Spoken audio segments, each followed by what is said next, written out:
Never say never again when celebrities eat their words. Cleese isn't the first celebrity to go back on his very public word. From Charlie Simpson's busted to Bond star Sean Connery, it's wise to never say never again. There are some bands that will never get back together. Abba, The Jam, The Smiths. Then there are those that will never get back together, like the Stone Roses, and Busted. The group that had 8 top 10 hits in the 2000s, and sent many a teenage girl all aflutter. Split in 2005 when frontman Charlie Simpson left. Simpson told BBC Newsbeat, not in a million years would they reform.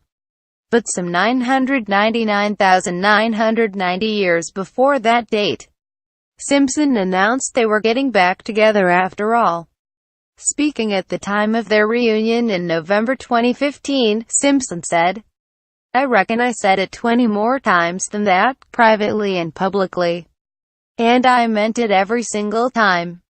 But as I say, I have changed my mind, and that has been down to the circumstances changing. I never thought we would get to a point where we were in the studio writing music we all got behind creatively, and that was a huge shock to me."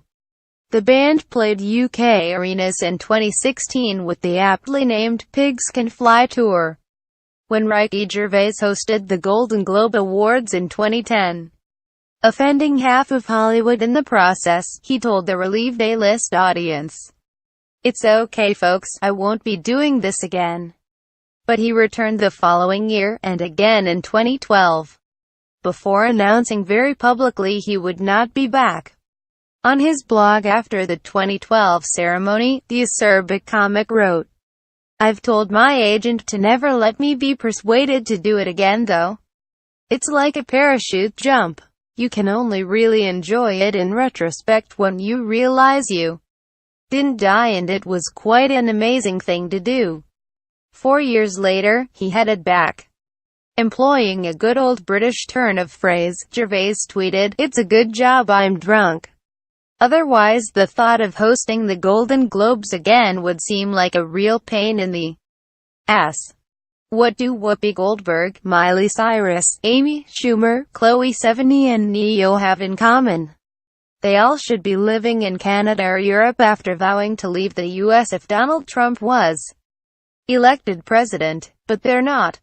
Some hastily tweeted U-turns when Trump was elected. Others went quiet and hoped nobody would remember. Goldberg said, "I'm not leaving the country I was born and raised in." While Schumer used social media to declare her pledge to move to Spain was merely a joke. Cyrus released an emotional video the morning after Trump's win saying she accepted the new president. Samuel L. Jackson, who had been succinct in his intentions, also backed out. "If that mother becomes president, I'm moving my black ass to South Africa," he said. He didn't. In the early 1950s, Charlie Chaplin reportedly said he had no further use for America, and wouldn't go back there if Jesus Christ was president. After a series of political controversies, personal scandals, and falling audiences, he decided to hold a world premiere of Limelight in London, where the film was set, rather than the US, where he had settled. Boarding the RMS Queen Elizabeth in New York in 1952, he received word that his re-entry permit had been revoked and he would have to be interviewed about his political views and moral behavior if he wanted to return. He said, "I have been the object of lies and propaganda by powerful reactionary groups who, by their influence and by the aid of America's yellow press, have created an unhealthy atmosphere in which liberal-minded individuals can be singled out and persecuted." By 1972, feelings had softened on both sides, and the Academy of Motion Pictures Arts and Sciences offered Chaplin an honorary Oscar. Chaplin was given a 12-minute standing ovation, the longest in the Academy's history, as he accepted his award for the incalculable effect he has had in making motion pictures the art form of this century.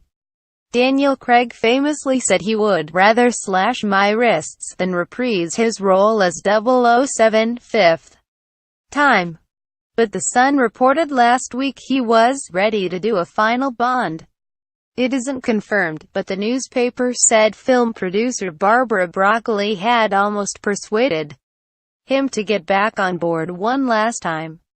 Craig is regarded as one of the best Bonds of all time, and it seems the best Bonds are also the most fickle. In 1983, Sean Connery returned to the role for the seventh and last time in Never Say Never Again, with the title being more than a subtle nod to Connery's reported remarks that he would never again play Bond.